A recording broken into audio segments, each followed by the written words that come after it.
পাশে eastern club ছিল, যেখানে বড়রা খেলতেন, আমরা ছোটরা দাঁড়িয়ে দাঁড়িয়ে তাদের ভলিবল খেলা দেখতাম। বড় হওয়ার পরে আমি অবশ্য ক্রিকেট খেলেছি, ব্যাডমিন্টন খেলেছি এই দুপকলা মাঠে। বিভূতিভূষণের লেখা আমার খুব ভালো লাগে, বিভূতিভূষণের বাংলা আমার খুব চমৎকার লাগে। তার যে প্রকৃতির বর্ণনা অসাধারণ। আমি কোনো প্লট নেই, আমি কোনো সরকারি প্লট নাই, আমার কিন্তু সারা বাংলাদেশে 1 ছটাক জমিও নাই। আমার কোনো সরকারি ড্রাইভার ছিল না, আমার ব্যক্তিগত ড্রাইভার ছিল, যে ড্রাইভার এখনো আমার সঙ্গে আছে, বাদল। সংবাদ সম্মেলন করে বললাম, শেখ হাসিনা আমি প্রস্তুত গ্রেফতার হওয়ার জন্য, আমি জানি আপনি আজকে আমাকে গ্রেফতার করবেন। তো করে আমি অপেক্ষা করতে থাকলাম। তো ওই দিন রাত 3টায় আমাকে গ্রেফতার করলো, রাত 4টায় গ্রেফতার করলো। মেহেদী হাসান ভালো লাগে, নুসরাত ফতেহ আলী খান ভালো লাগে, রাহাত ফতেহ আলী খান ভালো লাগে, আতিফ আসলাম ভালো লাগে। আমার সব কাজ যে কারেক্ট হয়েছে হয়তো তা না, নিশ্চয়ই ভুল হয়েছে, মানুষের তো ভুল হয়ই, কিন্তু দেশের চিন্তা ছাড়া এবং জনগণের উপকার ছাড়া আর কোনো চিন্তা করিনি 5 বছর যখন সরকারে ছিলাম। আমাদের মাহমুদ ভাইকে, মাহমুদ ভাই স্বাগত জানাচ্ছি আমাদের এই আয়োজনে। আপনার প্রতি অশেষ কৃতজ্ঞতা, এরকম ব্যস্ত সময় আমাদের জন্য আপনি সময় বের করেছেন। তা আমরা একদম শুরু থেকে শুরু করি, আপনার শৈশবের কথা জানতে চাই, শৈশব, বেড়ে ওঠা। তামান্না, আসসালামু আলাইকুম।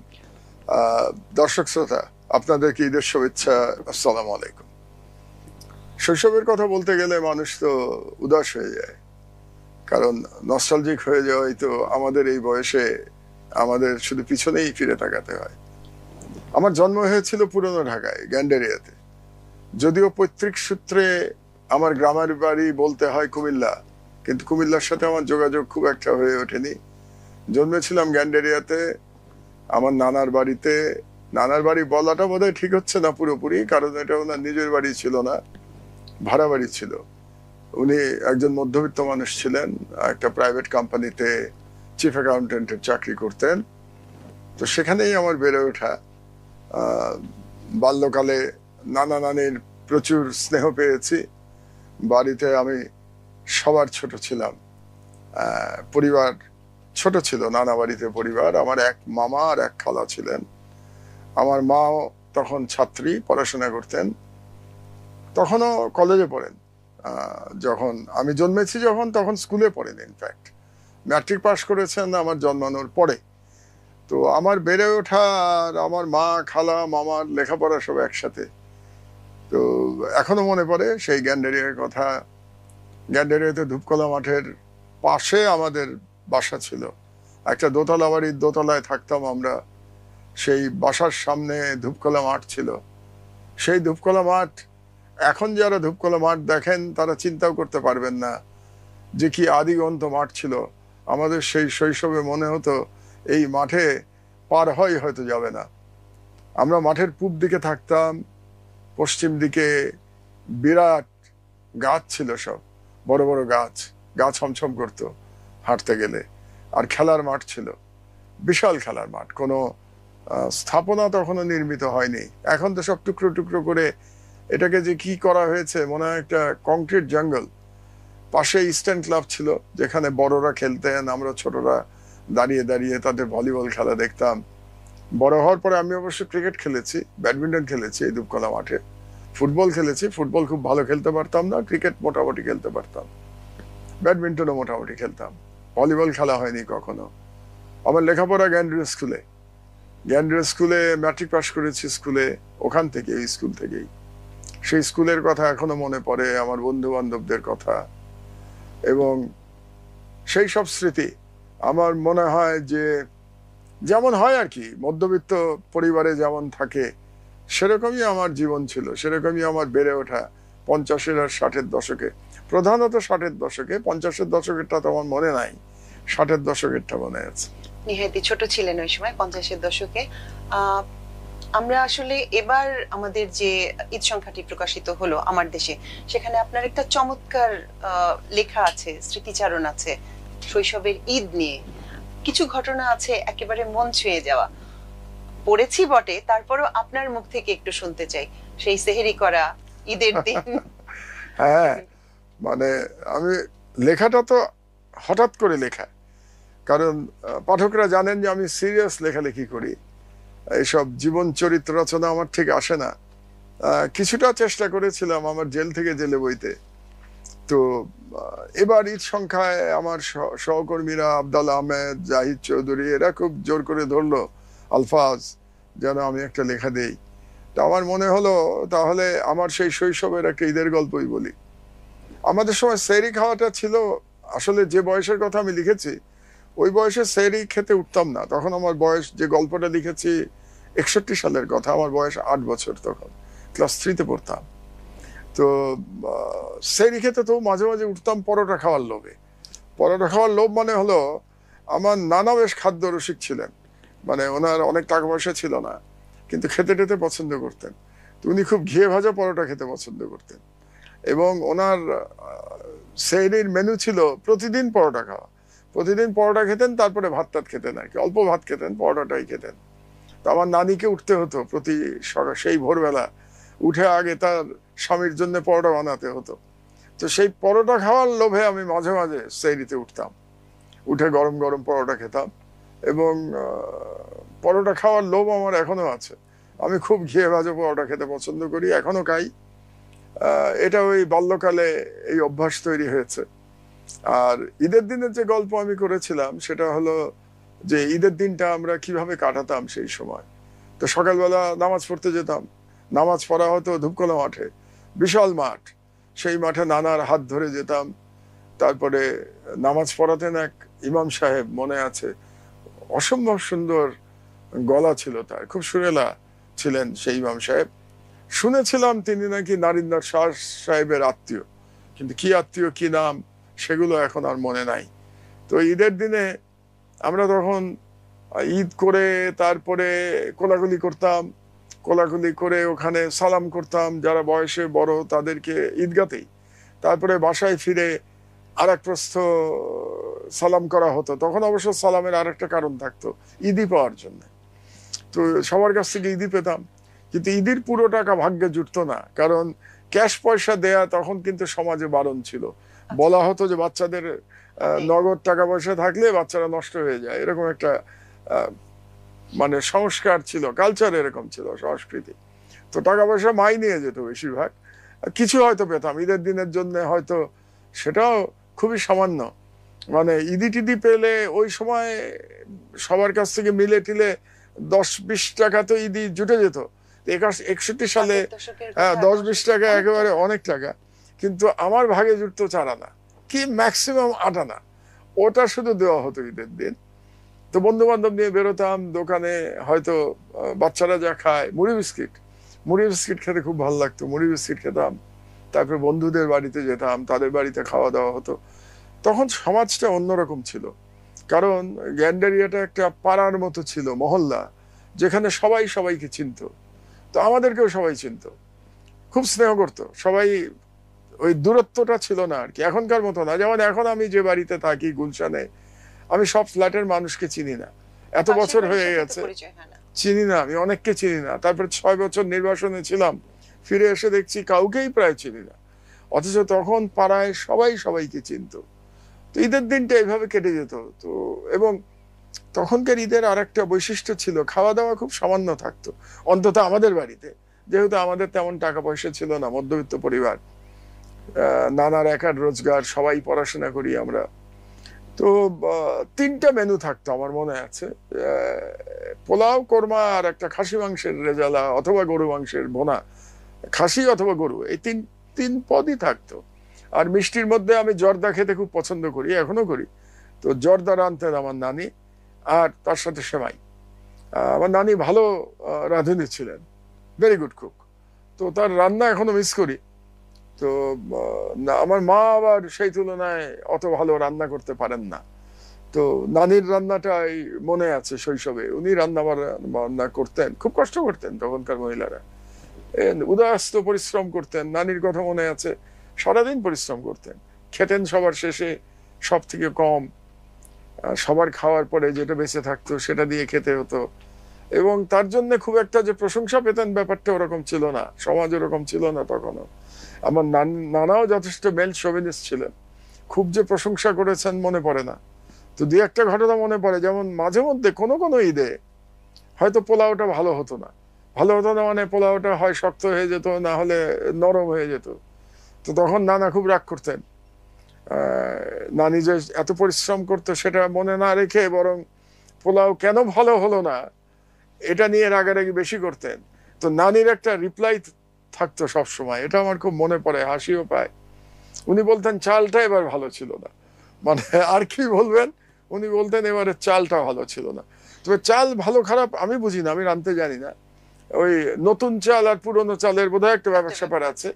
তো যখন এরকম হতো, তো নানি সবসময় নানাকে বলতেন যে তোমার চালই ঠিক করে কেনা হয় নাই, চালটা এবার বোধহয় নতুন চাল। তো এরকম আর কি জীবন ছিল তখনকার। বাজার করাতে সমস্যা ছিল, এজন্য রান্নাটা ভালো হয়, রান্নাটা ভালো হয়নি। আমি আপনার পড়াশোনার প্রসঙ্গে ঢুকতে চাই। আমার এই জায়গাটা খুব বিস্ময়কর লাগে। আপনি সায়েন্সে পড়াশোনা করেছেন, আপনি বুয়েট থেকে পাশ করেছেন, একজন ইঞ্জিনিয়ার।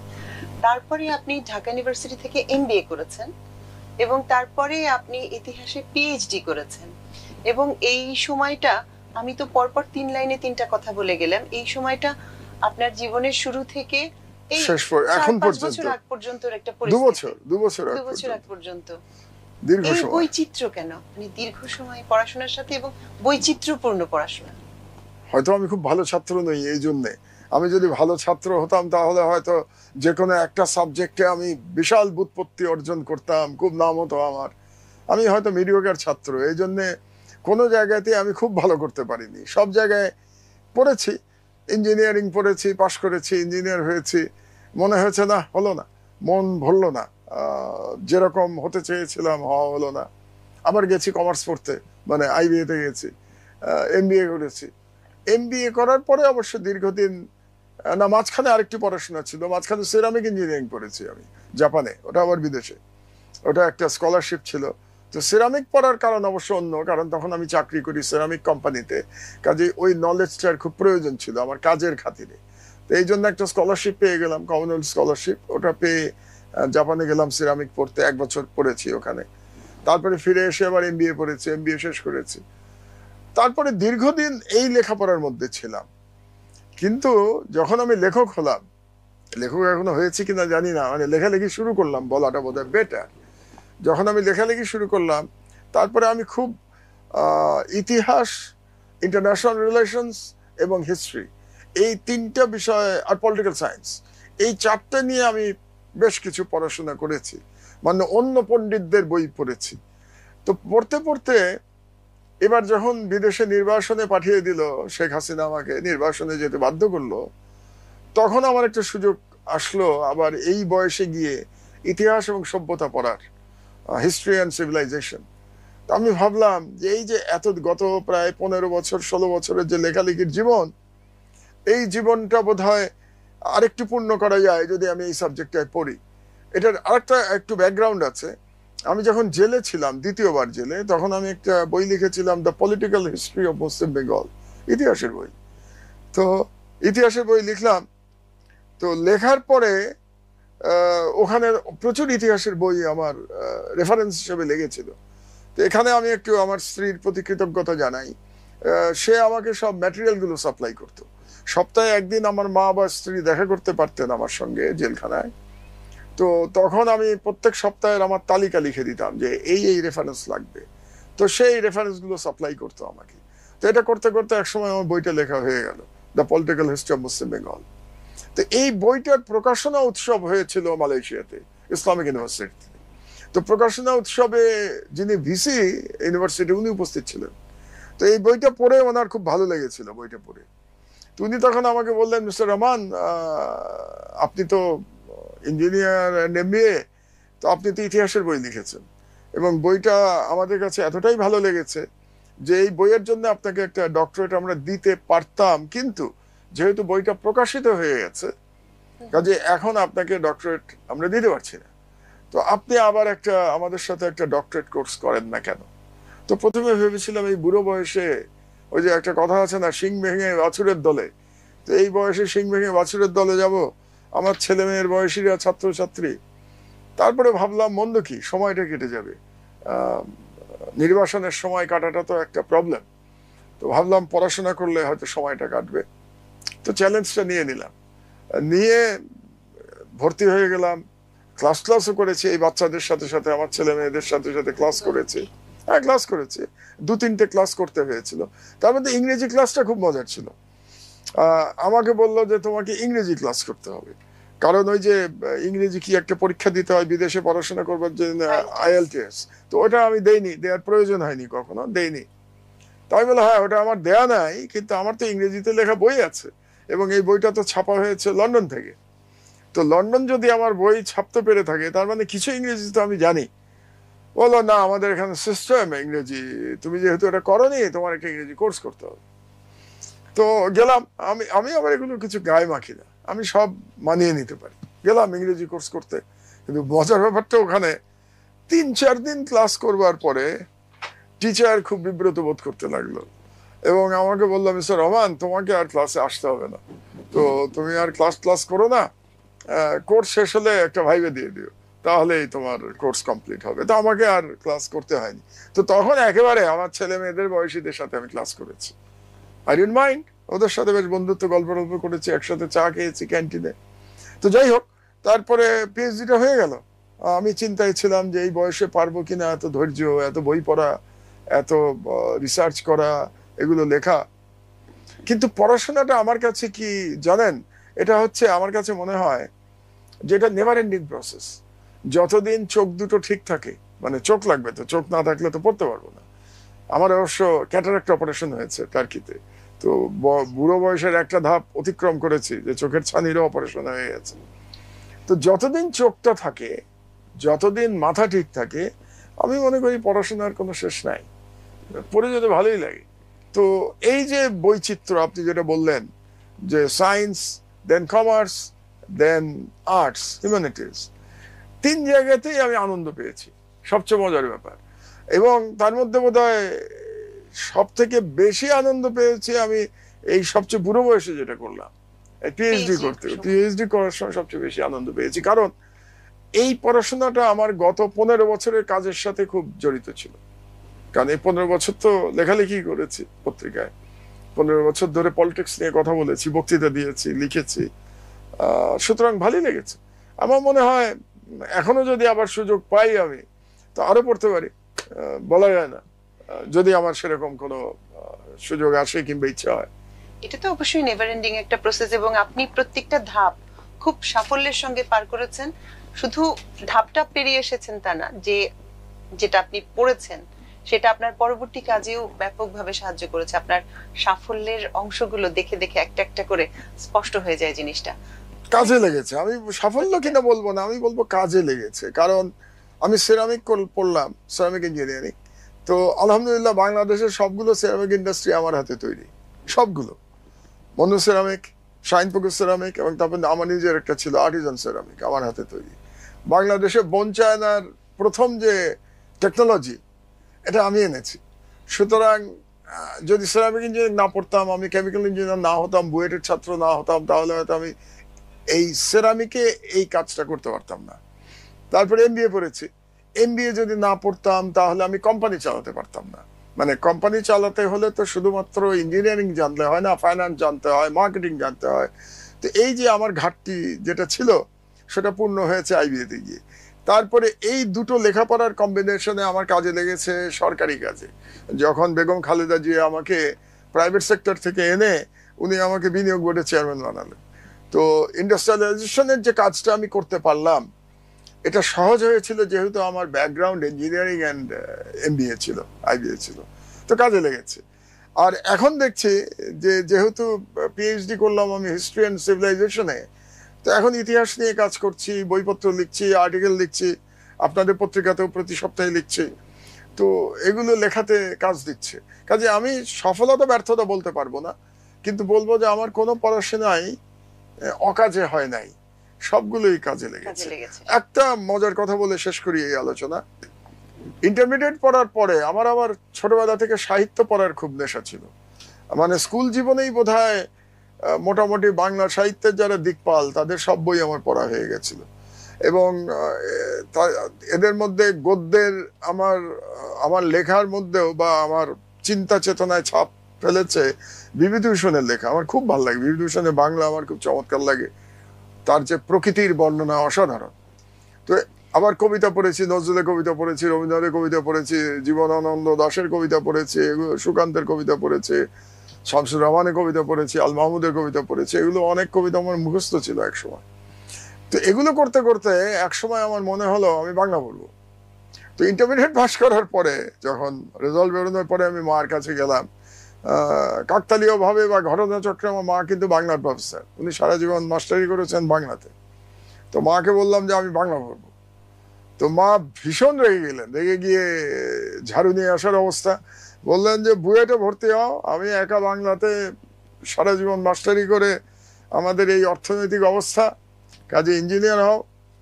তো আর আমার বাংলা পড়া হলো না। কাজে এমনও হতে পারতো আমি বাংলায় মাস্টার্স হতে পারতাম এখন হয়তো, তাহলে জীবন অন্যরকম হতো। এবার কর্মজীবনে আসি, যদিও ছিটে ফোটা কিছু কিছু চলে এসেছে, আপনার কর্মজীবন শুরু এটা আমার দেশের আগ পর্যন্ত, এটাকে যদি খুব সংক্ষেপে বলতেন আমাদের। আমার দেশের আগ পর্যন্ত প্রাইভেট সেক্টর এবং সরকার দুই জায়গাতে, প্রধানত বাংলাদেশের বড় বড় কোম্পানিতে আমি কাজ করেছি, এবং প্রাইভেট এবং কোম্পানিগুলোর মধ্যে ন্যাশনাল অ্যান্ড মাল্টি ন্যাশনাল বিদেশি কোম্পানি দুটোতে কাজ করেছি আমি। তার মধ্যে ব্রিটিশ অক্সিজেন এবং ডানকান ব্রাদার্স। দেশি কোম্পানি যতগুলোতে কাজ করেছি সব জায়গাতেই আলহামদুলিল্লাহ উঁচু পদেই ছিলাম, চিফ এক্সিকিউটিভ ছিলাম। তো জীবন বেশ স্বাচ্ছন্দ্যময় ছিল। সেখান থেকে সরকারে আসলাম 2001 সালে, এবং 2001 সালে সরকারে এসে 5 বছর ছিলাম সরকারে, বিনিয়োগ বোর্ডের চেয়ারম্যান, এবং তারপরে বছর দেড়েকের জন্য 2 দায়িত্ব, বিনিয়োগ বোর্ডের চেয়ারম্যান এবং জ্বালানি উপদেষ্টা। তো খারাপ করিনি বোধহয়, এবং সৎ থাকতে চেষ্টা করেছি, শতভাগ 100% সৎ থাকতে চেষ্টা করেছি। একটা ছোট এক্সাম্পল দিই, আমি নিজের কথা বলতে একটু বিব্রত বোধ করি, সাধারণত আমি এই দিক দিয়ে ইন্ট্রোভার্ট, আমি বলি না নিজের কথা, ব্যক্তিগত জীবন আমি আড়ালে রাখতে চাই, it's not for public display. তবু বলি, যেমন সরকারি 5 বছরে কাজ করেছি, আমি কোনো প্লট নাই, আমি কোনো সরকারি প্লট নাই আমার, কিন্তু সারা বাংলাদেশে 1 ছটাক জমিও নাই আমার। শুধুমাত্র একটা ফ্ল্যাট আছে, যেটা যখন বেসরকারি কাজ করি 1999 সালে সেই ফ্ল্যাটটা নিয়েছিলাম গুলশানে, ওইটাই আমার একমাত্র ঠিকানা, ওইটাতেই থাকি, কোনো প্লট নাই। আমার মা প্রফেসর ছিলেন, তার নামেও আমি নিতে পারতাম ইচ্ছে করলে, তিনিও কোনো প্লট নেন নাই। তারপরে সরকারি 5 বছরে আমি সরকারি গাড়ি ব্যবহার করি নাই, আমার কোনো সরকারি ড্রাইভার ছিল না, আমার ব্যক্তিগত ড্রাইভার ছিল, যে ড্রাইভার এখনো আমার সঙ্গে আছে, বাদল, সেই আমার ড্রাইভার ছিল সরকারি জায়গায়। কাজে সরকারের ড্রাইভারের বেতনও দিতে হয় নাই। এই আর কি, মানে যতটা পেরেছি আমার পক্ষে সম্ভব সৎ থাকার চেষ্টা করেছি, দেশের স্বার্থ দেখার চেষ্টা করেছি। আমার সব কাজ যে কারেক্ট হয়েছে হয়তো তা না, নিশ্চয়ই ভুল হয়েছে, মানুষের তো ভুল হয়ই, কিন্তু দেশের চিন্তা ছাড়া এবং জনগণের উপকার ছাড়া আর কোনো চিন্তা করিনি 5 বছর যখন সরকারে ছিলাম। আমার সাধ্যমতো আমি রাষ্ট্রের স্বার্থ দেখবার চেষ্টা করেছি, এবং নো রিগ্রেট কাজ করেছি। তারপরে আমি 1/11 পরে আমি কলামিস্ট হিসেবে আবির্ভূত হয়েছি। যখন 1/11 হলো, তখন দেখলাম যে এটার যে মেইন চরিত্র 1/11, এটা যে একটা ভারতীয় একটা ষড়যন্ত্রের ফসল 1/11, এটা বাংলাদেশের মানুষ বুঝতে পারছে না।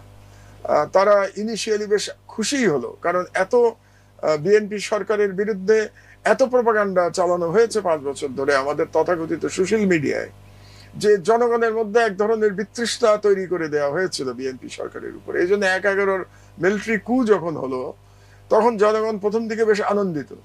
আমি দেখলাম তারা ধরতে পারছে না ভিতরের বিষয়টা, এবং কেউ লিখছেও না, কেউ বলছেও না।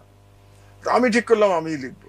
তো তখন নয়া দিগন্ততে আলমগীর মহিউদ্দিন সাহেব এডিটর ছিলেন, এবং আমার খুব ছোট ভাইয়ের মতো ছিল মাসুম খলিলি, আর আলফাজ, যে আলফাজ এখন আপনাদের কলিগ, সহযোগী সম্পাদক, সে তখন এডিটোরিয়াল পেজে বোধহয় সাব এডিটর ছিল। তো তাদের সাথে পরিচয় ছিল আমার আগে থেকে। আমি বললাম যে আমি লিখতে চাই। তো তারা প্রথমে অবাক হয়ে গেল, আপনি লিখবেন? কি নিয়ে লিখবেন? আমি পলিটিক্স নিয়ে। তো অবাক হয়ে বলে, আচ্ছা পাঠান একটা। তো প্রথমে একটা আর্টিকেল লিখলাম, ওটা ছাপা হলো। এবং প্রথম আর্টিকেলে খুব পপুলার হয়ে গেল, অত্যন্ত জনপ্রিয়। ফোন আসতে থাকলো নাকি আমাকে, পরে যেটা বলেছেন আদিগন্ততে, সবাই খুব খুশি যে এই নতুন কলামিস্ট মাহমুদুর রহমান কোথা থেকে আসলো। তখন মাহমুদুর রহমানকে কেউ চেনে না, বাংলাদেশ এমন কেউ চেনে না। কর্পোরেট সেক্টরে চিনতো আমাকে, ব্যবসায়ী ফিল্ডে, কিন্তু বাইরের লোকজন খুব একটা চিনতো না। এর আগে আপনার তো লেখালেখির সঙ্গে সেভাবে সম্পর্ক ছিল না। কলেজ জীবনে ছিল, কলেজের পত্রিকায় লেখালেখি, সেগুলো তো সবাই লেখে। কলেজে স্কুলে রচনা প্রতিযোগিতায় বহুবার চ্যাম্পিয়ন হয়েছি, কাজে সেগুলো লেখার অভ্যাস ছিল, বাট এই ধরনের লেখার অভ্যাস ছিল না। তো এই আমার লেখার জীবন শুরু। তো সেখান থেকেই তারপরে তো আমার দেশ। আমার দেশের বিষয়টা আসলে একটু বিশেষভাবেই আসতে চাই। আপনি তখন মোটামুটি সচ্ছল, ভালো আছেন, কোনো ঝামেলা নাই, সরকারি বেসরকারি দায়িত্ব পালন করে ফেলেছেন, উঁচু পোস্টে ছিলেন, ওইভাবে কর্তৃত্ব নিয়েছিলেন। তখন এসে আপনি আমার দেশের মতো একটা, তখন তো আমার দেশ ডুবন্ত প্রতিষ্ঠানই ছিল, সম্ভবত কয়েক বছর হয়ে গিয়েছিল, বেতন হচ্ছিল না। আমি নিজে যখন এর আগের দফা আমার দেশে ছিলাম, তখন আমারই 6 মাস বাকি পড়ে গিয়েছিল। একটা ভয়ঙ্কর অবস্থায় ছিল আমার দেশ। এরকম একটা ডুবন্ত পত্রিকাকে এর হাল ধরার এই সাহস পেলেন কেন? মানে কিভাবে সিদ্ধান্তটা নিলেন কেন? এটা ইন্টারেস্টিং। এটা আমি তখন মোটামুটি 1.5 বছর আমার লেখক জীবন হয়েছে তখন, এটা সম্ভবত 2008 সালের মাঝামাঝি। তো মোটামুটি তখন কিন্তু আমাকে চেনে সবাই, কলামিস্ট মাহমুদুর রহমানকে তখন চেনে। টক শোতে যাই, কাজে টক শোতে দেখে, কেউ কেউ পছন্দ করে, কেউ কেউ করে না আমার কথাবার্তা, কারণ আমার কথাবার্তা সবসময় একটু চাঁচা ছোলা কথা বলি আমি। তো অনেকে পছন্দ করে, অনেকে করে না। তো সেরকম অবস্থায় আমার সঙ্গে দেখা করতে আসলেন সর্বপ্রথমে সম্ভবত আব্দুল্লাহ এবং আবদাল বোধহয়। দেখা করতে এসে তারা বললেন যে মাহমুদ ভাই, আমাদের পত্রিকা এই অবস্থা। আমার তখন ছোট একটা ইন্ডাস্ট্রি আছে, আর্টিজান সেরামিক। আমার উত্তরাতে অফিস ছিল, আর এই সেরামিক কারখানাটা ছিল শ্রীপুরের দিকে, ময়মনসিং এর রাস্তায়। তো ওটাই আমার সম্বল আর কি তখন। তো বললো যে আপনি আমাদের পত্রিকার দায়িত্ব গ্রহণ করেন, আমরা এই পত্রিকাটা শেষ হয়ে যাচ্ছে, পত্রিকাটা ভালো, এবং ওরা বললেন যে আমাদের টিমও ভালো, আপনি আসলে দেখবেন আমাদের টিম ভালো। তো প্রথমে আমি উড়িয়ে দিয়েছিলাম, স্বাভাবিক। প্রথম বললাম যে আমি পত্রিকার কি বুঝি, আর দ্বিতীয়ত আমার টাকা পয়সা কই, মানে পত্রিকা চালাতে হলে তো টাকা পয়সা লাগবে। তো এরপরে তারা হাল ছাড়লো না। মাসখানেক পরে আবার এসে হাজির, সেবার ইয়েকে নিয়ে এসে হাজির, আতাউর সামাদ সাহেবকে নিয়ে এসে হাজির। তো আতাউর সামাদ ভাইয়ের সাথে আমার আগে থেকে পরিচয় ছিল, শ্রদ্ধা করতাম ওনাকে, উনি আমাকে স্নেহ করতেন। এবং ওনার সাথে এক টক শোতে আমার প্রথম বোধে আলাপ হয়েছিল, এনটিভির একটা টক শোতে। আমরা দুজন এরকম করে আপনার সাথে যেমন কথা বলছি আজকে, এরকম আমরা আমাদের জীবনের কথা বলছিলাম। প্রধানত উনি আমার জীবন, আমি আমার জীবনের কথা বলছিলাম, উনি প্রশ্ন করছিলেন, আর আমি প্রশ্ন করছিলাম, উনি ওনার জীবনের কথা বলছিলাম। ভেরি ইন্টারেস্টিং একটা টক শো ছিল। তো ওখান থেকে উই বিকেম ফ্রেন্ডস, যদিও আমাদের বয়সে অনেক পার্থক্য, কিন্তু অনেকটা বন্ধুসুলভ সম্পর্ক হয়ে গেল। তো উনি এসে বললেন মাহমুদ ভাই আপনাকে নিতেই হবে, একেবারে নাছোড়বান্দা হয়ে ধরলেন। তো ওই দিন আমি, এরপরে আমি মাঠে নামলাম টাকার খোঁজে, কারণ আমার যে টাকা ছিল শুধু ওই টাকাতে হচ্ছিল না, বেতন দেয়া, কাগজ কেনা, পত্রিকা চালানো। তো 3-4 জন আমি আমার যারা বন্ধু জুনিয়র সবাই, তাদের কাছে বললাম যে এরকম একটা পত্রিকা দিতে চাচ্ছে, তোমরা কি ইন্টারেস্টেড কিনা? তো তারা বলে মাহমুদ ভাই আপনি যদি থাকেন তাহলে আমরাও আছি। তো এরকম করে আরো 3 জন আসলো আমার সঙ্গে। তো ওই 3 জন আর আমি, এই 4 জন মিলে বলতে পারেন এক পাগলামি সিদ্ধান্ত নিলাম, পত্রিকা চালানোর সিদ্ধান্ত, যেটা আমি কিছু জানি না। তবে ওই 1.5 বছর আমার লেখালেখির জীবনে, যেহেতু নয়া দিগন্ততে মাঝে মাঝে যেতাম আমি, তো একটা ধারণা করতে পারছিলাম যে কিভাবে পত্রিকা চলে। আর দ্বিতীয়ত কোম্পানি চালানো অভিজ্ঞতা তো সারা জীবনই কোম্পানি চালিয়েছি, কাজে প্রতিষ্ঠান চালানোটা তো আমার কাছে নতুন ছিল না। চ্যালেঞ্জটা ছিল হচ্ছে মিডিয়া, নিউজ পেপার কিভাবে চলে এটা শেখা। তো তারপরে আমি সম্মত হলাম আর কি, ঝাঁপ দিলাম, অগ্রপশ্চাৎ বিবেচনা না করে ঝাঁপ দিয়ে ফেললাম। না, আগুনে না, আমি বলবো পানিতে ঝাঁপ দিলাম। কেন বলছি, আমি সাঁতার জানি না। তো সাঁতার না জেনে পানিতে ঝাঁপ দেওয়া যেমন, ঠিক তেমনি করে পত্রিকা না জেনে পত্রিকাতে ঝাঁপ দিলাম। এবং আপনি অত্যন্ত সফলভাবে উতরালেন। যদি Thank you. এটাকে আমি পরীক্ষা হিসেবে বলতে চাই, আমার দেশও একটা সময় হয়তো তাৎক্ষণিকভাবেই না, কিন্তু আপনি আসার পর থেকে আমার দেশের ডাইমেনশন এক ধরনের পরিবর্তন এসছে। তারপর থেকে আপনি প্রচার সংখ্যার দিক থেকে বলেন অথবা প্রভাবের কথা যদি বলেন, আমার দেশ যেভাবে প্রভাব ফেলেছে, একলা শেরপার মতো দাঁড়িয়েছিল একটা দীর্ঘ সময়, এবং একদম বৈরী একটা সময়। খুবই অদ্ভুতভাবে ওই সময়টায় ওই ধরনের সিদ্ধান্ত, ওটা আপনি করলেন কিভাবে? সবার বিরুদ্ধে গিয়ে আপনার পক্ষে কেউ ছিল না, আপনার মিডিয়ার যে বাকি অংশগুলি এদের কেউ আপনার পাশে ছিল না। না, কেউ ছিল না। কারণটা হলো কি, আমাদের বাংলাদেশের মিডিয়ার ইতিহাসটা একটু বুঝতে হবে আমাদের। স্বাধীনতার পর থেকেই বাংলাদেশের মিডিয়া প্রধানত ইসলামোফোবিক এবং প্রো ইন্ডিয়ান এলিমেন্টদের দখলে। আমরা পছন্দ করি আর নাই করি, এটাই বাস্তব, এটা বাস্তবতা। এবং এটা শুধুমাত্র কিন্তু মালিকদের মধ্যে না, শুধু যে মালিক পক্ষ ইসলামোফোবিক এবং প্রো ইন্ডিয়ান তা না, এন্টায়ার সাংবাদিক সমাজের মধ্যে একটা বৃহৎ অংশ দুর্ভাগ্যজনকভাবে তারাও ইসলামোফোবিক এবং প্রো ইন্ডিয়ান, ভারত ঘেঁষা। তারা মনে করে, কারণ কি জানেন, এটা হচ্ছে এক ধরনের জাতে উঠতে চাওয়া। এই যে বাঙালি মুসলমানের যে আইডেন্টিটি, এই আইডেন্টিটিটা নিয়ে এখনো আমাদের মধ্যে এক ধরনের দ্বিধাদ্বন্দ্ব কাজ করে। এবং এটার কারণে আমরা মনে করি আমাদের যদি জাতে উঠতে হয় তাহলে কলকাতার সংস্কৃতিকে আমাদের ধারণ করতে হবে। আমরা কলকাতার লাইফস্টাইলে আমরা চলবো, রবীন্দ্রনাথকে পূজা করব, করতে পারলে আমি কালচার। এই যে কালচার শব্দটা, এই যে সার্টিফিকেট পাওয়ার একটা নেশা, এই নেশার থেকেই প্রধানত আমি মনে করি বাংলাদেশের মিডিয়ার অধিকাংশ সাংবাদিক, লেখক, কলামিস্ট তারা প্রো ইন্ডিয়ান হতে চেয়েছেন, এবং প্রো ইন্ডিয়ান হতে গিয়ে তারা ইসলামোফোবিক হয়েছেন। কারণ এটার সাথে এর একটা লড়াই তো আছেই। আমি পত্রিকা নিয়ে চিন্তা করলাম যে আমি তো টাকার জন্য পত্রিকাতে আসি নাই, আমি পত্রিকা নিয়েছি এটাকে এক ধরনের লড়াইয়ের হাতিয়ার করবার জন্য। সেই লড়াইয়ের হাতিয়ারটা কি, আমার যে বাঙালি মুসলমানের যে আইডেন্টিটি, এটাকে মাথা উঁচু করে বলা। কোন একটা মিডিয়া মাথা উঁচু করে বলবে, হ্যাঁ আমি বাঙালি মুসলমানের কথা বলি, এরকম একটা পত্রিকা দরকার। ওই সময় কেউ ছিল না, কেউ ছিল না, কেউ ছিল না বলবো না। নয়া দিগন্ত চেষ্টা করতো, ইনকিলাব চেষ্টা করতো কিছুটা, কিন্তু তারা, আমার যেটা ধারণা, এখন তারা হয়তো মাইন্ড করতে পারে আমার কথা শুনে, কিন্তু আমার ধারণা তারা বাঙালি মুসলমানের বিষয়টা না দেখে তারা ইসলাম দেখতে গেছে বেশি। আমি যদি এডিটোরিয়াল পলিসি দুটো পত্রিকারই দেখি, তো আমার কাছে মনে হবে যে যেমন ইনকিলাব, তারা ইসলামের কথা বলতে গেছে, কিন্তু বাঙালি মুসলমানের কথাটা তেমন ভাবে বলে নাই। একই কথা বোধ হয় নয়া দিগন্তের ক্ষেত্রেও প্রযোজ্য। সংগ্রাম ছিল, বাট সংগ্রাম is a party news paper. Party news paper উঠতে পারে না, দলীয় সংবাদপত্র জীবনে উঠতে পারে নাই। তা যদি উঠতে পারতো তাহলে আওয়ামী লীগের বাংলার বাণী পার্টি পত্রিকা, বাংলার বাণী বন্ধ হয়ে যেত না।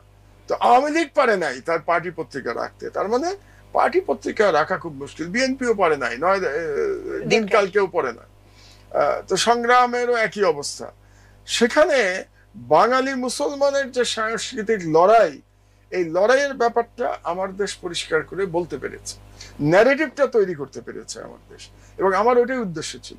এবং উদ্দেশ্য থেকে আমি এই সিদ্ধান্তগুলো নিয়েছি, এবং নিতে গিয়ে আমার মনে হয়েছে যে বাঙালি মুসলমানের identity and the political right, রাজনৈতিক যে অধিকার, এটার সব থেকে বড় এনিমি হচ্ছে আওয়ামী লীগ এবং শেখ হাসিনা। কারণ আওয়ামী লীগ এবং শেখ হাসিনা তারা দিল্লির এজেন্ট হিসেবে কাজ করেছে বাংলাদেশে 1972 সাল থেকে। সুতরাং তারা আমাদের সব থেকে বড় শত্রু, সবচেয়ে বড় এনিমি। বাংলাদেশের মানুষের, অধিকাংশ মানুষের সবচেয়ে বড় এনিমি হচ্ছে শেখ হাসিনা এবং আওয়ামী লীগ। এটা চিন্তা করে আমার দেশের সিদ্ধান্তটা নিলাম, এবং শেখ হাসিনার সাথে দুটো ঘটনায় আমার লড়াইটা অনেকটা পার্সোনাল হয়ে গেল, এবং সেটার জন্য অনেকেই তখন আমাকে বলেছিল আপনি এত আগে কেন করতে গেলেন। এই অভিযোগ কিন্তু আমার কলিগদেরও ছিল। একটা ঘটনা হলো 2009 সালের ডিসেম্বরে আমরা একটা নিউজ ছাপলাম জয়ের দুর্নীতি নিয়ে। জয় এবং তৌফিক এলাহি, যে এখন জেলে, জ্বালানি উপদেষ্টা, তাদের এক ঘুষের অভিযোগ নিয়ে আমরা একটা হেডলাইন নিউজ করলাম। এই নিউজ করার পরে 2009 সালের ডিসেম্বর, চিন্তা করে দেখেন, ক্ষমতায় এসছে হাসিনা 2009 সালের জানুয়ারিতে, তার মানে 1 বছরও তখন পূর্ণ হয়নি। এবং এটা দেওয়ার পরে লাইফের উপরে অ্যাটাক হলো আব্দুল্লাহ এই নিউজের ইয়ে ছিল আর কি, সাংবাদিক ছিল, প্রতিবেদক ছিল আব্দুল্লাহ।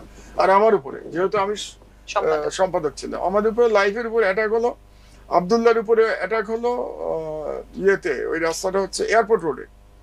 আর আমার উপরে অ্যাটাক হলো এখান থেকে খুব কাছে, 7 রাস্তার মোড়ে, এই যে তেজগাঁ, হাতুড়ি দিয়ে আমার গাড়ি ভেঙে দেওয়া হলো। এবং আমাকে মেরেই ফেলতো হয়তোবা, অথবা কি করতো আমি জানি না, কিন্তু আমার ড্রাইভার খুব জোরে গাড়ি চালিয়ে ওই ভাঙা গাড়ি নিয়েই কোনো রকম এগিয়ে যেতে পেরেছিল বলে আমি সেই যাত্রা বেঁচে যাই। আব্দুল্লাহরও তাই, আব্দুল্লাহরও গাড়ি ভেঙে ফেলে। আব্দুল্লাহ দৌড়ে গাড়ি থেকে নেমে চলন্ত বাসে উঠে গেছিল। তো চলন্ত বাসে উঠে গিয়ে আব্দুল্লাহ সারভাইভ, আই সারভাইভ। তো এটা গেল একটা ঘটনা। আর এরপরে তার 3-4 মাস পরে আমি একটা মন্তব্য প্রতিবেদন লিখলাম। আপনি তো জানেন আমি প্রত্যেক বুধবারে মন্তব্য প্রতিবেদন লিখি, এটা আমার ট্র্যাডিশন নয়া দিগন্ত থেকে। আমি একটা মন্তব্য প্রতিবেদন লিখলাম যে সততায় পারবেন না প্রধানমন্ত্রী, এটা হেডলাইন। তো সততায় পারবেন না প্রধানমন্ত্রী হেডলাইন দিয়ে হাসিনার আমলে আমি লিখছি, এবং সেই লেখাতে আমি প্রমাণ করেছি, তথ্য প্রমাণ দিয়ে, যে আমি যেটা বললাম যে আমার সরকারি জীবনে 5 বছরে আমি এটা করেছি। আমি কোনো প্লট নেই নাই, কোনো গাড়ি নেই নাই, আমি ড্রাইভার নেই নাই, অনেক ক্ষেত্রে আমি জ্বালানি তেল নেই নাই, নিজের পয়সায় তেল ভরেছি, বাইরে যখন গেছি নিজের টাকায় হোটেলে থেকেছি।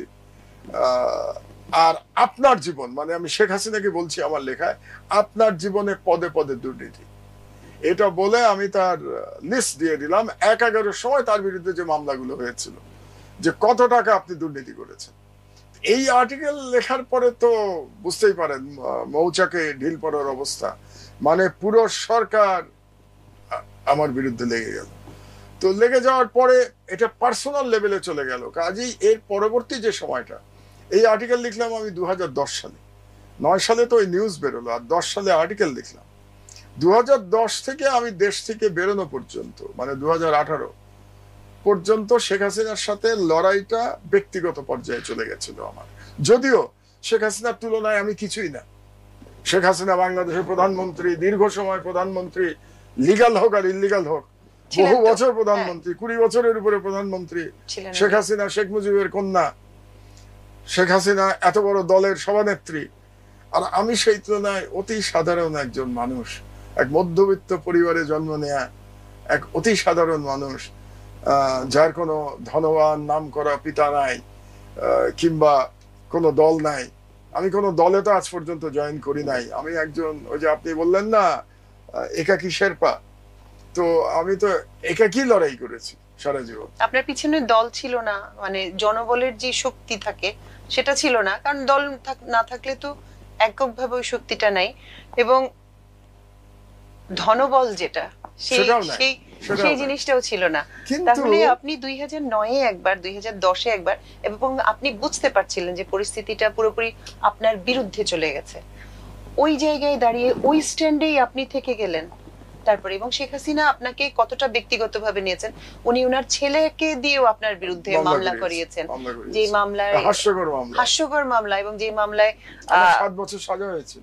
জি, তখন আমি বিদেশে। তার মানে তার যে প্রতিহিংসা আমার প্রতি বা জিজ্ঞাসা, সেটা আমি নির্বাসনে যাওয়ার পরেও শেষ হয়নি। কারণ ওই মামলার সাজা দিয়েছে, আমি নির্বাসনে থাকতে 7 বছর সাজা দিয়েছিল ওই মামলায়, যে তার ছেলেকে আমি নাকি আমেরিকায় কিডন্যাপ করতে চেয়েছিলাম।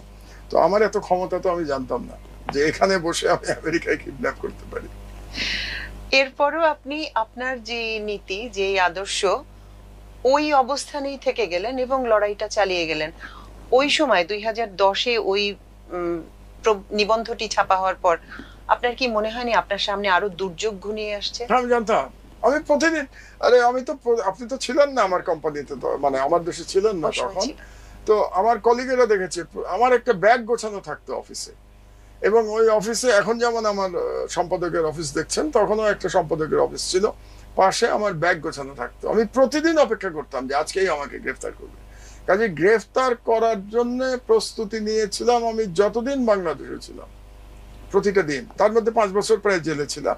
বাকি সময়টা আমি সবসময় প্রস্তুত থাকতাম এবং বাড়ি থেকে বিদায় নিয়ে আসতাম আমি, যে হয়তো সন্ধ্যায় বাড়িতে আর ফেরা হবে না।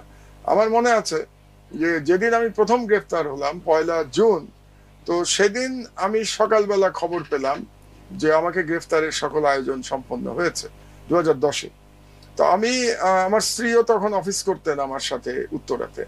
তো আমি নেমে তার রুমে গেলাম, গিয়ে বললাম যে আজকে আমি গ্রেফতার হতে যাচ্ছি, সম্ভবত তোমার সাথে দেখা হচ্ছে না, কতদিন দেখা হবে না জানি না, আর মাকে বলে দিও বাসায় গিয়ে যে মার সাথেও বহুদিন আর দেখা হবে না। তো বলে আমি তখন বোধহয় সকাল 12টা বাজে, তো 12টার দিকে আমি আসলাম আমার দেশ অফিসে। এসে আমি সংবাদ সম্মেলন করলাম, সংবাদ সম্মেলন করে বললাম শেখ হাসিনা আমি প্রস্তুত গ্রেফতার হওয়ার জন্য, আমি জানি আপনি আজকে আমাকে গ্রেফতার করবেন। তো করে আমি অপেক্ষা করতে থাকলাম। তো ওই দিন রাত 3টায় আমাকে গ্রেফতার করলো, রাত 4টায় গ্রেফতার করলো, এবং এমন ভাবে গ্রেফতার করলো যেন আমি বিশাল কোন মাফিয়া। পত্রিকা অফিসে সেদিন আর না হলেও 500 পুলিশ র্যাব ছিল, মোর দ্যান 500। ঢাকার সবগুলো কমিশনার, ডেপুটি কমিশনার সেদিন এসেছিল আমাকে গ্রেফতার করার জন্য। অথচ বিষয়টা তো এমন না যে আপনি পালিয়ে যাবেন, আমি তো বসে আছি। আপনি তো বসেই ছিলেন এবং অফিসে। সবচেয়ে ভালো ছিল, আমি পরে বলেছিলাম যে আমাকে যখন গ্রেফতার করলো এক কমিশনারকে আমি বললাম, আচ্ছা তোমরা এত কষ্ট করলে কেন, আমাকে ডাকলেই তো আমি চলে যেতাম। ফোন করে বলতে যে মাহমুদ সাহেব আপনি আসেন, আপনাকে আমরা অ্যারেস্ট করবো, তো আমি চলে যেতাম। এই নাটকের তো কোনো প্রয়োজন ছিল না। বিভৎস। আমি এর আগে অলিউল্লাহ নোমান আমাদের বিশেষ প্রতিনিধি, তার সাথে একদিন কথা বলছিলাম, তো উনি আমাকে বললেন বিচারকের ওই নিউজগুলি ছাপা হওয়ার পর 2012-তে, তখন আপনারা দুইজনই বেশ কিছুদিন অফিসেই ছিলেন। ওই সময়টা আপনার অ্যারেস্ট হওয়া পর্যন্ত আমি 4 মাস ছিলাম অফিসে। আমি বলি নোমান খুব বেশি দিন ছিল না, আমি ছিলাম অফিসে। আমাদের এটা বিচারকের না, এটা হলো স্কাইপ কেলেঙ্কারি ছাপা হওয়া হলো সম্ভবত, ডেটটা এখন ভুলে গেছি, 2012 সালের 9 কি 10 ডিসেম্বর, আর মামলা হলো 12 ডিসেম্বর আমার বিরুদ্ধে। তো ওই মানে ওই ডিসেম্বরের ওই 12 তারিখ থেকে এপ্রিলের 11 তারিখে আমাকে অ্যারেস্ট করলো অফিস থেকে। এই পুরো 4 মাস আমি অফিসেই ছিলাম। আমি এই অংশটা নিয়েও একটু জানতে চাইবো, কিন্তু তার আগে যেটা মানে নোমান ভাই আমাকে এভাবে বলেছিলেন, মাহমুদ ভাই অফিসেই ছিলেন এবং মাহমুদ ভাই ব্যবস্থা করে কয়েক ঘন্টার নোটিসে আমাকে লন্ডনে পাঠিয়ে দেন, এবং আমি যখন পৌঁছাই তারপর মাহমুদ ভাইকে ফোন করে জানানোর পর উনি আমাকে বললেন যে তোমাকে আমি নিরাপদে ওখানে পৌঁছে দিয়েছি, এবার আর আমার কোনো চিন্তা নেই। আপনি এটা বললেন কেন? আপনি নিজে তখন অফিসে বন্দী এবং আপনি জানেন আপনি বের হলে বাইরের পরিবেশ আপনার জন্য নিরাপদ না, হামলা হতে পারে, অ্যারেস্ট তো হতেই পারে, গুম হতে পারে, যে কোনো কিছু সম্ভব ছিল। আপনি একটা সেফ প্যাসেজ আপনার সহকর্মীর জন্য তৈরি করে দিলেন, মানে ওটা সম্ভব ছিল। আপনি নিজের জন্য তখন কেন সেফ প্যাসেজ তৈরি করার চেষ্টা করেননি? প্রথম কথা হলো, জাহাজের ক্যাপ্টেনের কাজ কি জানেন? যখন কোনো জাহাজ ডুবে যায়, জাহাজের ক্যাপ্টেনের দায়িত্ব হচ্ছে ওই জাহাজের সাথে পানিতে ডুবে যাওয়া। এটাই জাহাজদের ক্যাপ্টেনদের এটাই নিয়ম। মানে ক্যাপ্টেন সবাইকে নিরাপদে পৌঁছানোর চেষ্টা করবে শেষ সময় পর্যন্ত, এবং তারপরে জাহাজ যখন ডুবে যাবে ক্যাপ্টেনও ডুবে যাবে, এটাই নিয়ম।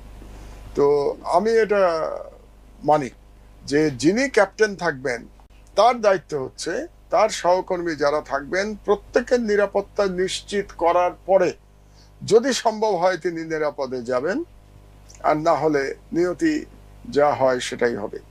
তো নোমানের ক্ষেত্রে আমি এটাই চিন্তা করেছিলাম, যেহেতু ওই যে নিউজটার জন্য নোমানের বিরুদ্ধে মামলা হতে পারতো, মামলা হয়নি নোমানের বিরুদ্ধে, ওরা বুঝতে পারেনি। আমি ধারণা করেছিলাম যে আমাকে যদি অ্যারেস্ট করে তাহলে আমাকে যে টর্চার করবে তার চেয়ে 10 গুণ বেশি টর্চার নোমানকে করবে। কারণ হচ্ছে যে নোমান বয়সে আমার থেকে অনেক ছোট, 1, আর 2 যত যাই হোক আমাকে মাহমুদুর রহমান সরকারে ছিল সম্পাদক, তাকে অ্যারেস্ট করার হয়তো একটা লিমিট রাখবে, আমার ধারণা ছিল, হয়তো লিমিট রাখতো না, কিন্তু আমি ধারণা করেছি লিমিট রাখবে। কিন্তু নোমানের ক্ষেত্রে তো এই বিবেচনা করবে না, এটা গেল 1। 2 নম্বর আমি চিন্তা করলাম যে নোমানের যদি কিছু হয় তার পরিবারের কাছে আমি দায়ী থাকবো, কারণ তার পরিবার সারা জীবন বলবে যে মাহমুদুর রহমানের গোয়ার্তুমির জন্য আমাদের পরিবারের এই ব্যক্তির এই ক্ষতি হয়েছে, যেই ক্ষতি হোক না কেন। সুতরাং সারা জীবন আমি আনসারেবল থাকবো টু দ্যাট ফ্যামিলি।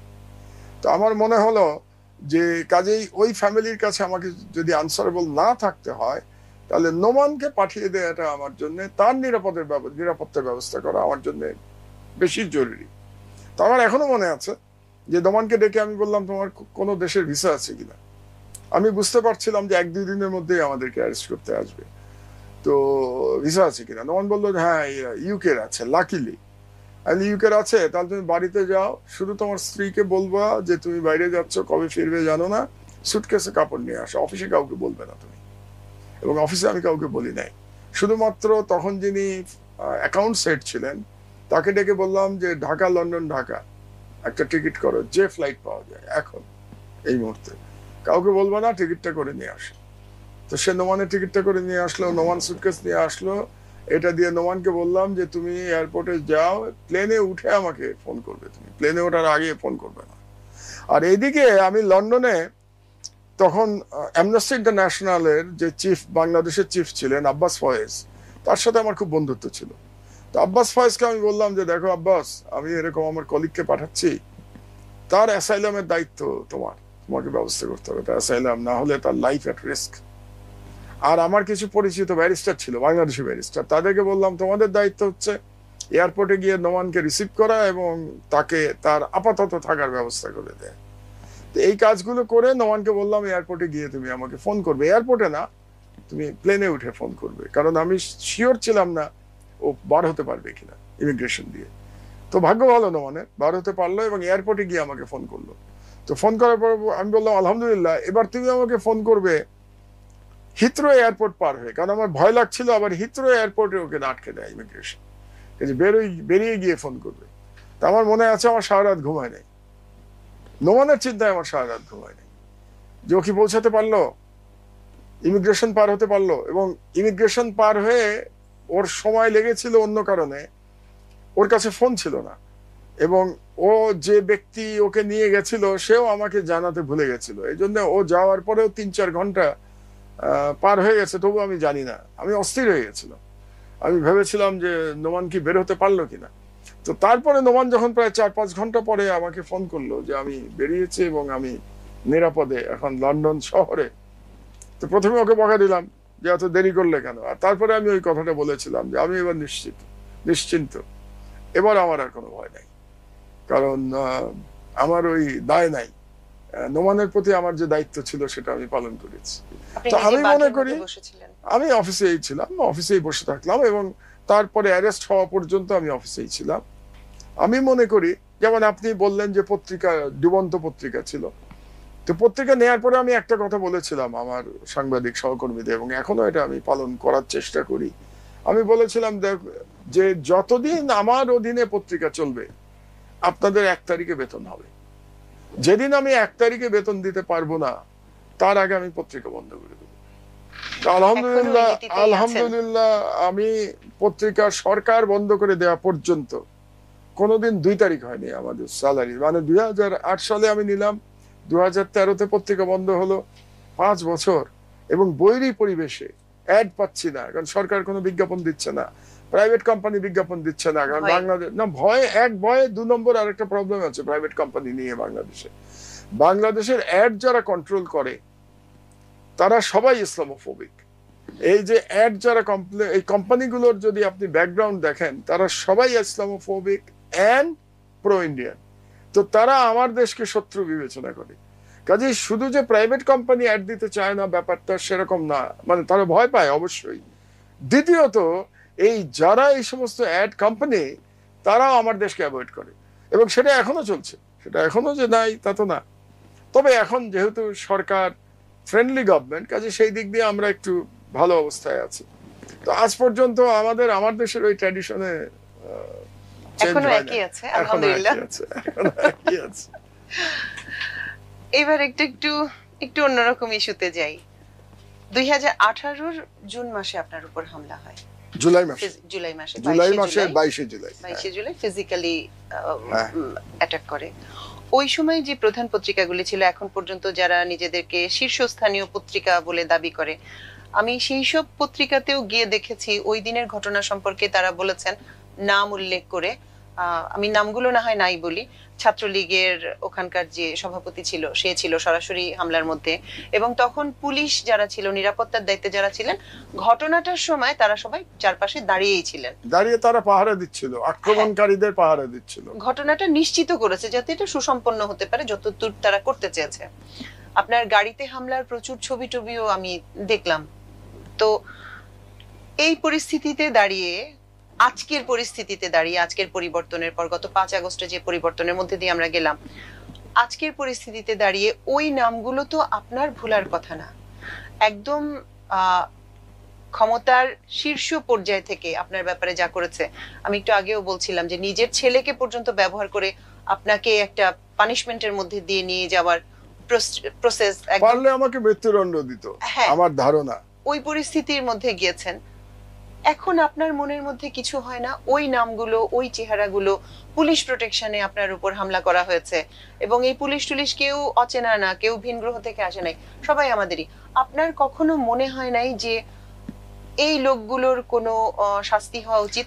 আমি যতদূর জানি আপনার বিরুদ্ধে 130টি মামলা ছিল, অর্থ কেলেঙ্কারি থেকে শুরু করে যা যা করা যায়, রাষ্ট্রদ্রোহিতা পর্যন্ত। অর্থ কেলেঙ্কারি নাই, যেহেতু অর্থ কেলেঙ্কারি পায় নাই, যেটা মামলা করেছে সেটা হলো সম্পদের হিসেব না দেওয়ার মামলা, এবং আমি সম্পদের হিসেব দিতে অস্বীকার করেছিলাম। আমি বলেছিলাম যে যেহেতু আমার বিরুদ্ধে কোনো দুর্নীতির অভিযোগ নাই, কাজেই তোমরা রাজনৈতিক কারণে আমার কাছে সম্পদের হিসাব চাইছো, সেটা দুদক আইনের লঙ্ঘন। যেহেতু তোমরা দুদক আইন লঙ্ঘন করছো, সেই জন্য আমি হিসাব দেব না। এটা মামলা করেছে, সেই মামলা করেছে। আলহামদুলিল্লাহ গত মাসে এই মামলা তারা আমাকে নির্দোষ বলেছে এবং দুদককে দোষী বলেছে, এই গত মাসে হাইকোর্টে। কিন্তু ওই মামলাতে আমার কিন্তু 3 বছর জেল খাটা হয়ে গেছে। কাজে জেল খাটা আমার হয়ে গেছে, কিন্তু আমার একটা নৈতিক বিজয় হয়েছে। কারণ জেল খাটা আমার কাছে কোনো ব্যাপার না। আমি সরকারের বিরুদ্ধে লড়াই করছি, সরকার আমাকে গায়ের জোর দেখাচ্ছে, জেলে নিয়ে গেছে, it's part of it, fair enough. কিন্তু এই যে একটা মিথ্যা মামলা আমার বিরুদ্ধে করলো, এটার বিরুদ্ধে আমার লড়াইটা ছিল। আলহামদুলিল্লাহ হাইকোর্টে শেষ পর্যন্ত কত বছর পরে, 2010 আর 15 বছর পরে ন্যায় বিচার পেলাম। তো একটা কথা আছে, justice delayed is justice denied. তো সেটা থাকলেও আমি আনন্দিত যে অন্তত এই মামলাটা যে রাজনৈতিক উদ্দেশ্য প্রণোদিত ছিল এবং একটা ভুয়া মামলা। এটা কতটা ভুয়া মামলা আপনাদেরকে বলি, সেটা হলো যে আমার যে আইও ছিল, সে যখন সাক্ষী দিতে আসলো মামলা চলাকালীন, আমি তখন জেলে, মামলা চলাকালীন যখন সাক্ষী দিতে আসলো, তখন তাকে গুম করা হয়েছিল। কারণ সে সাক্ষী যদি দেয়, তাহলে সাক্ষীতে সে সত্য কথা বলে দেবে যে মাহমুদুর রহমানের বিরুদ্ধে কোনো দুর্নীতির কোনো অভিযোগ নাই, এটা বলে দেবে। এই কারণে তাকে গুম করা পর্যন্ত। তো আলহামদুলিল্লাহ আমরা এটাতে শেষ করতে পেরেছি আর কি, মানে মামলাটায় নির্দোষ প্রমাণিত হয়েছে। আমি আমার প্রশ্নে আবার ফেরত যাই। আপনার এখন কি মনে হয় না যে আপনাকে এইভাবে, আপনি তো রক্ত মাংসের মানুষ একজন, আপনার সময়গুলি, জীবন থেকে কাজের সময়গুলি এভাবে চলে গেছে, ঝরে গেছে, ওই সময়গুলিতে যারা এর জন্য দায়ী তাদের বিরুদ্ধে কোনো ব্যবস্থা? আমি একটা মামলা করেছি, একটা মামলাই আমি শুধু করেছি, সেটা শেখ হাসিনার বিরুদ্ধে, ওই ঘটনা নিয়েই। কারণ এই যে ঘটনাটা ঘটানো হয়েছিল, এটা শেখ হাসিনার সরাসরি নির্দেশে, এবং এই নেক্সাসটা এরকম ছিল, শেখ হাসিনা নির্দেশ দিয়েছিল হানিফকে, হানিফ ছিল তখন চিফ হুইপ বোধহয় কিছু একটা, আর ইয়ের এমপি, কুষ্টিয়ার এমপি, এবং ইনুকে, মানে জাসদের ইনু, যিনি এখন জেলে, এবং হোম মিনিস্টারকে। তো হোম মিনিস্টার কিভাবে জানলাম আমি? কারণ যখন আমার উপরে আক্রমণ চলছে, তখন বিএনপির যিনি সেক্রেটারি জেনারেল আমাদের মির্জা ফখরুল আলমগীর সাহেব, তিনি ফোন করেছিলেন তদানীন্তন হোম মিনিস্টার আসাদুজ্জামান কামালকে, যে আপনারা কি মাহমুদুর রহমানকে মেরে ফেলছে, প্রকাশ্য দিবালোকে কোর্ট চত্বরে তাকে হত্যা করা হচ্ছে, আপনারা কিছু করছেন না? তিনি বলেছিলেন আমার এটা কিছু করার নাই, উপরের নির্দেশ। তো হোম প্রাইম মিনিস্টার, তো কাজেই হোম মিনিস্টারের কথা এটা প্রমাণিত যে শেখ হাসিনার নির্দেশে এটা করা হয়েছিল, কারণ হোম মিনিস্টার নিজে বলেছে যে আমার এখানে কিছু করার নেই। তো এই জন্য আমি একটা মামলা করে রেখেছি। এখন এটা সরকারের দায়িত্ব, এটা নিয়ে আমার আর কোনো উৎসাহ নাই। এটা আমি করেছি এই কারণে যে আইনের শাসন প্রতিষ্ঠার জন্য আমি ভিকটিম, কাজে আমার একটা মামলা করা উচিত, আমি মামলা করেছি। এখন এটা সরকারের দায়িত্ব, তারা এই মামলা কি করবে, দোষীদের ধরবে, তাদের সাজা দেবে, তাদের দায়িত্ব। আমার দিক থেকে আমার ভিতরে কোনো কি বলবো মানে প্রতিহিংসা নাই, কিন্তু শেখ হাসিনার প্রতি আমার ভীষণ রকম প্রচন্ড রাগ আছে। প্রচন্ড রাগ আমার জন্য না, প্রচন্ড রাগ এই জন্যে যে সে বাংলাদেশকে ধ্বংস করেছে, বাংলাদেশের প্রত্যেকটা ইনস্টিটিউশন ধ্বংস করে দিয়েছে, এবং এতগুলো মানুষকে গুম খুন করেছে, এতগুলো মানুষকে বিচার বহির্ভূতভাবে হত্যা করেছে। তার মধ্যে কোনো রিমোর্স নাই, কোন রকম দুঃখ বোধ এখন পর্যন্ত তার কোনো বক্তব্যে খুঁজে পায় নাই। She is a Demon, I am sorry for my language, she is a Demon, একটা দানব মহিলা। কাজে তার প্রতি আমার প্রচন্ড ক্রোধ আছে।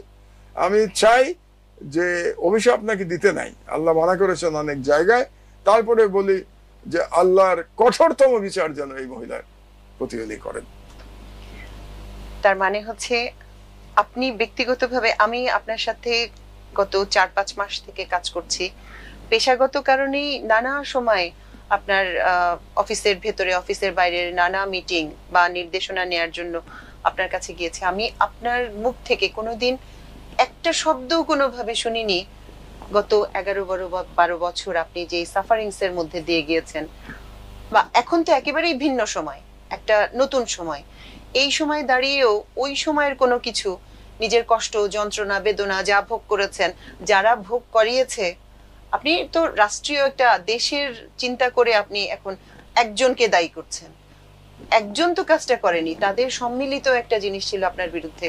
কিন্তু আপনার মধ্যে ওই জিনিস নিয়ে ক্ষোভ তৈরি হয় না, রাগ হয় না, মনে হয় না যে এতটা সময় আমাকে এভাবে সময়গুলো নষ্ট, কষ্ট দেয়া, মানুষের সামনে আপনার ভাবমূর্তি একেবারে নষ্ট করে অন্য কিছু দাঁড় করানোর যে তীব্র চেষ্টা চালানো হয়েছে এতগুলো বছর, এগুলো নিয়ে আপনার ভেতরে কিছু হয় না? না, হয় না। এই জন্যে এক নম্বর হচ্ছে যে আমার যে লড়াই, যে দীর্ঘ লড়াই, এই লড়াইতে আমি পরিবার থেকে আমি সমর্থন পেয়েছি, এটা একটা বড় শক্তি।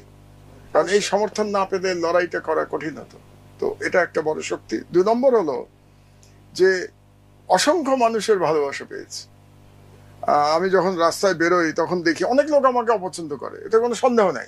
আমার এরকম কোনো খুব স্পষ্ট যে আমার এরকম কোনো ভুল ধারণা নাই যে বাংলাদেশের অধিকাংশ লোক আমাকে পছন্দ করে না।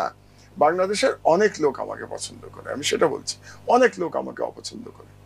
এবং 2 নম্বর হলো এটা। তো 3 নম্বর হলো আল্লাহ তাআলা আমাকে সবসময় তিনি আমাকে বাঁচিয়েছেন। আমি কুষ্টিয়াতে মারা যেতে পারতাম, আমি মারা যাই নাই। আমার উপরে যখন রাতের অন্ধকারে আক্রমণ হলো, জেলখানা না, থানার মধ্যে, ক্যান্টনমেন্ট থানায় বাতি নিভিয়ে দিয়ে আমি মারা যেতে পারতাম। ওই রাতে অজ্ঞান হয়ে গেছি, মারা যাই নাই, আল্লাহ বাঁচিয়েছেন। আমি বিদেশে গেছি, আল্লাহ আমার আশ্রয়ের ব্যবস্থা করে দিয়েছেন। তো সব জায়গায় যে আল্লাহ যেহেতু আমার প্রতি অনুকম্পা করছেন, তো পৃথিবী তো গিভ অ্যান্ড টেক, একতরফাতে কিছু পাওয়া যায় না। তো আমি যা পেয়েছি, যা অর্জন করেছি, এই সাফারিংসটা না হলে তো আমি এই অর্জনটা করতে পারতাম না। তাহলে আমি শুধু অর্জন নেব, সাফারিংস নেব না, এটা হতে পারে না। এটা হলো আমার মেইন কারণ, যে জন্য আই এম নট বিটার। ওই যে আপনার প্রশ্নের অর্থ হচ্ছে যে আমি বিটার কিনা, আমি একেবারেই বিটার নই, আই এম নট বিটার। কিন্তু আমার দেশের জন্য আমি সর্বশক্তি দিয়ে লড়াই করব। আমার দেশ, আমার ইসলাম, আমার ধর্মের জন্য আমি সর্বশক্তি দিয়ে লড়াই করব, আমার শেষ রক্তবিন্দু দিয়ে আমি লড়াই করব, সেটা ভিন্ন আলোচনা। কিন্তু আমি বিটার নই কারো প্রতি। এই লড়াইটা আমার সামগ্রিক একটা জাতির লড়াই এবং বাংলাদেশের লড়াই। তো সেটাতে আমি একটা ক্ষুদ্র ভূমিকা পালনের চেষ্টা করে যাচ্ছি এবং এটা অব্যাহত থাকবে। খুব সংক্ষেপে, নিজের সবচেয়ে বড় শক্তি কোনটাকে মনে করেন আপনি ব্যক্তি হিসেবে? আপনার কোনো বৈশিষ্ট্য, কোনো গুণ, কোনটাকে মনে করেন? দোষ গুণ দুটোই বলবো, কারণ শুধু গুণ দোষ না বলা ঠিক না। আমার দোষ হচ্ছে আমি প্রচন্ড বদরাগী লোক, এটা আমার দোষ। আহ, মাঝে মাঝে ক্রোধ সম্বরণ করা উচিত, আমি এটা পারি না। এটা হচ্ছে আমার সবচেয়ে বড় দোষ। আর গুণের মধ্যে যদি বলেন, আমি মনে করি আমার সব থেকে বড় গুণ, আমার সম্পদের প্রতি কোনো লোভ নাই। জীবনে কখনো সম্পদ আমাকে মোহগ্রস্ত করে নাই। আমি মনে করি এটাই আমার সবচেয়ে বড় জোরের জায়গাটা। আপনার দৃষ্টিতে আপনার পুরো জীবনের এই পর্যন্ত সবচেয়ে বড় ব্যর্থতা কি? ব্যর্থতা বলবো না, অনুশোচনা আছে। আমার মনে হয় আমার প্রিয়জনদের প্রতি আমি আমার কর্তব্য পালন করতে পারি নাই, তো এর জন্য আমার একটা অনুশোচনা আছে। বিশেষত যারা মারা গেছেন আমার প্রিয়জনের মধ্যে, তাদের প্রতি তো আর দায়িত্ব পালনের কোনো সুযোগ নাই। কাজে সেটা আমাকে মাঝে মাঝে দুঃখ দেয় যে আমি হয়তো তাদের প্রতি আমার দায়িত্বটা পালন করতে পারলাম না। তো যারা মারা গেছেন তাদের মধ্যে অনেক স্নেহ করতেন যারা, বিশেষ করে নানা নানি বা আমার আব্বা, তাদের প্রতি মনে হয় আমি আমার দায়িত্ব পালন করি নাই। তো এটা আমাকে দুঃখ দেয়। আপনি তো সম্ভবত সুযোগও পান নাই, মানে আপনার সুযোগ একেবারে পাই নাই বলা মুশকিল হবে, কারণ আমি তো মোটামুটি ভালো চাকরি তো অনেকদিন ধরে করি। তো সেইভাবে হয়তো আমি খুব বেশি ক্যারিয়ার সচেতন হয়ে গেছিলাম, এই জন্য আর এদিকে নজর দেওয়া হয়নি। কারণ আমার বাবা মারা গেছেন 92-তে, তার আগে নানা মারা গেছেন অনেক আগে 79-এ, নানি মারা গেছেন 88-এ। তো সেই হিসেবে আরেকটু বোধহয় নজর দেওয়া উচিত ছিল এদের প্রতি আমার। তো সেটা আমাকে দুঃখ দেয়। এক ধরনের রিগ্রেট, ওই যে বলছিলেন অনুশোচনা। তাই ব্যর্থতা বলবো না, অনুশোচনা। কারণ ব্যর্থতা সেই হিসেবে তো মানুষ সাধারণত ব্যর্থতা বলে ক্যারিয়ার নিয়ে। তো ক্যারিয়ার নিয়ে আমার কোনো ব্যর্থতা নেই, কারণ আমি ছোটবেলা থেকে ইঞ্জিনিয়ার হতে চেয়েছি। কেন হতে চেয়েছি জানি না। ক্লাস 3-তে পড়া অবস্থায় আমাকে জিজ্ঞেস করলে বলতাম আমি ইঞ্জিনিয়ার হবো। তো ইঞ্জিনিয়ার হয়েছি, বুয়েট থেকে ইঞ্জিনিয়ার হয়েছি। তারপরে চাকরি করতে করতে মনে হয়েছে এবার MBA হওয়া দরকার, তো আবার IBA তে ভর্তি হয়ে গেছে, MBA হয়ে গেছি। তারপরে কিছুদিন একটা মাঝে মাঝে মনে হতো আচ্ছা একটা ডক্টরেট হলো না, আমার বন্ধু বান্ধবরা তো সব ডক্টরেট ছিল, তো আমি তো চেষ্টা করলে হয়তো বা পারতাম। তাই হয়তো বা পারতাম চিন্তা করতে করতে বুড়ো বয়সে ডক্টরেট হয়ে গেল। কাজে ক্যারিয়ার নিয়ে যে ব্যর্থতার যে চিন্তা, সেটা তো আমার নাই, এবং সেদিক দিয়ে আমি সফলই বলা যায়। প্রাইভেট সেক্টরেও বড় চাকরি করতাম, সরকারেও দায়িত্বশীল পদে ছিলাম, খুব গুরুত্বপূর্ণ মন্ত্রী না হলেও নিজের দায়িত্বটা পালন করেছি। মিডিয়াতে এসে অনেক লড়াই করেছি, অনেক শত্রু বানিয়েছি, কিন্তু শেষ পর্যন্ত আমার দেশ তো আজকের অবস্থানে পৌঁছে গেছে, তাই না? আমার দেশের জন্য আমরা তো সবাই মানুষের কাছে ভালোবাসা পাই, আপনারাও নিশ্চয়ই পান। অবশ্যই বোঝা যায়, বেরোলেই বোঝা যায়, বেরোলেই বোঝা যায় মানুষের কি অপরিসীম ভালোবাসা আমার দেশের প্রতি। এর থেকে বড় প্রাপ্তি আর একজন সাংবাদিকের জীবনে কি হতে পারে? এই জিনিসটা আপনাকে অভিভূত করে না? মানে যে পরিমাণ লোক আপনাকে পছন্দ করেন, আমরা তো প্রত্যেকটা কন্টেন্টের নিচে প্রথমেই আপনার নামটা আসে। যত কমেন্ট, যদি আমাদের 1000 কমেন্ট আসে তাহলে 800 কমেন্ট হবে অবশ্যই যে মাহমুদুর রহমান স্যারকে শ্রদ্ধা, সালাম বা আপনার জন্য শুভকামনা। যারা অফিসে আসেন, ব্যক্তিগতভাবে আসেন, তাদের মধ্যে আমরা যে উচ্ছ্বাসটা দেখি, মানে অস্বাভাবিক আসলে। এটা অভিভূত হন না? আমি কৃতজ্ঞ হই, অভিভূত না বলে আমি বলি আমি কৃতজ্ঞ হই। কৃতজ্ঞতা জানানোর ভাষা আমার নাই। তবে একটা কথা বলে রাখি, জনপ্রিয়তা আমার কাছে খুব বেশি মূল্য বহন করে না। মানে আমি যেটা বলছি, তাদের ভালোবাসা আমার কাছে অবশ্যই মূল্য বহন করে, কিন্তু জনপ্রিয়তার জন্য আমার এমন কোনো আকাঙ্ক্ষা নাই। এবং জনপ্রিয়তা দ্বারা আমি কি বলবো, আমি বিচলিত হই না, কিংবা জনপ্রিয়তা না থাকলেও আমি বিচলিত হই না। যেমন ধরুন, যখন 2013 সালে আমি একা লড়াই করলাম ইয়ের বিরুদ্ধে, শাহবাগের গণজাগরণের বিরুদ্ধে, তখন তো আমি জনপ্রিয়তা চিন্তা করি নাই, কারণ তখন তো সবই শাহবাগের দিকে ছুটছিল, আমি তো উল্টো দিকে ছুটলাম। এটা তখন যুদ্ধ ছিল আসলে। তার মানে জনপ্রিয়তাটা আমার মাথায় কখনো থাকে না যে জনপ্রিয়তা হতে হবে, এটা আমার কাছে গুরুত্বপূর্ণ না। তবে মানুষের ভালোবাসায় তো অবশ্যই অভিভূত হই, আপ্লুত হই, কৃতজ্ঞ হই। আপনাকে যদি 1977 সালে নিয়ে গিয়ে এখন আবার দাঁড় করিয়ে দেয়া হয়, আপনি কিভাবে জীবন শুরু করবেন? আমার মনে হয় যেভাবে করেছিলাম ওভাবেই, কারণ হচ্ছে যা গেছে তাই। যা গেছে তাই, কারণ প্রত্যেকটা ক্যারিয়ার আমি উপভোগ করেছি, এমন না যে কোনো ক্যারিয়ার আমি উপভোগ করি নাই জীবনে। তো যেহেতু উপভোগ করেছি এবং আল্লাহ আমাকে এত বিচিত্র অভিজ্ঞতার মধ্যে দিয়ে নিয়ে এসছেন, কাজে আমার মনে হয় আমি যেখানে ছিলাম ওখান থেকে আবার শুরু করতে চাই। তার মানে যা করে এসেছেন এই পর্যন্ত, অনেক কিছু দেখে এসেছেন, এই প্রসেসগুলিতে আপনার কোনো রিগ্রেট নাই, না, এটা নিয়ে অনুশোচনা নেই? প্রসেসগুলো আমাকে বরং এনরিচ করেছে। এই প্রসেসগুলোর মাধ্যমে আমি এনরিচড হয়েছি, শক্ত হয়েছেন, শক্ত হয়েছি, কষ্ট সহিষ্ণু হয়েছি, কাজে আমি এনরিচড হয়েছি। সাফল্য আমি মনে করি যে জীবনের সর্ব অবস্থায় আমি সম্পদের মোহ থেকে নিজেকে বাইরে রাখতে পেরেছি, কোন সময় সম্পদের মোহতে আমি পড়ি নাই।